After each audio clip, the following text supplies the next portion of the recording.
Sup YouTube, Born in Asphodel Meadow here, and this is going to be a video response to a YouTube user by the name of Amazinglibertarian.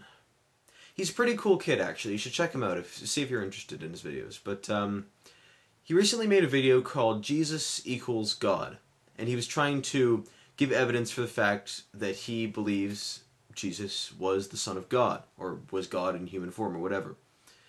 And I asked him a copious amount of questions, because the way I phrased my comment on that video wasn't like an organized rebuttal. It was like just asking every question that popped into my head to see how I would answer them. And he answered all of them, impressively.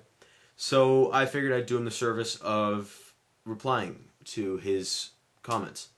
They were specifically rhetorical questions, I don't mind adding. And he did a good job of answering some of them, did not so good job of answering others. So I figured I'd give my comment on it.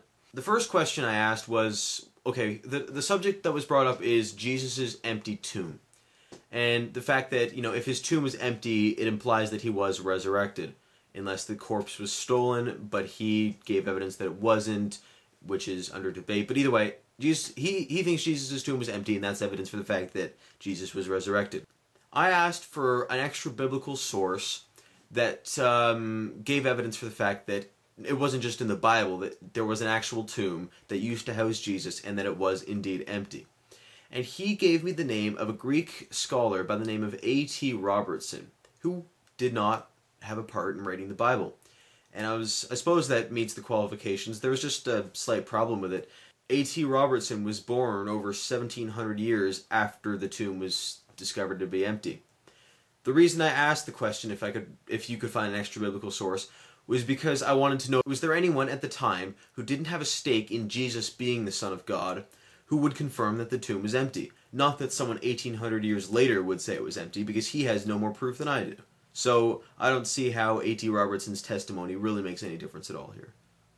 And the fact that A.T. Robertson was a Baptist. So the whole bias thing would just totally cancel out any of the good faith he had from me. We also brought up the subject of the apostles, the people who used to hang out with Jesus.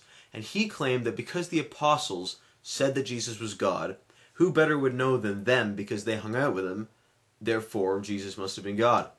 And to this I replied the obvious, well, you know, just because a bunch of people say something doesn't make it true, you know? If everyone on the planet says something, it doesn't make it true. Why would these 12 men, and one woman I think it was, or something like that, why would the apostles' word be worth anything?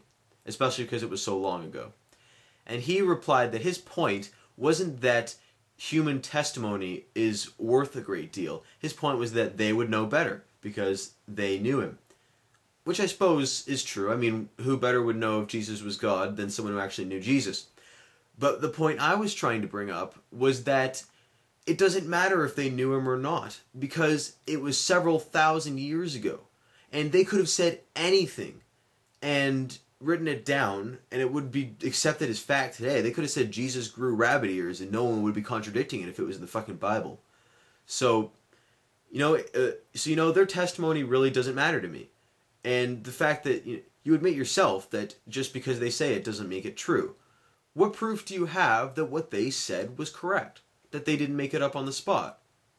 And you obviously say, well, what reason would they have to lie? Their own self-interest?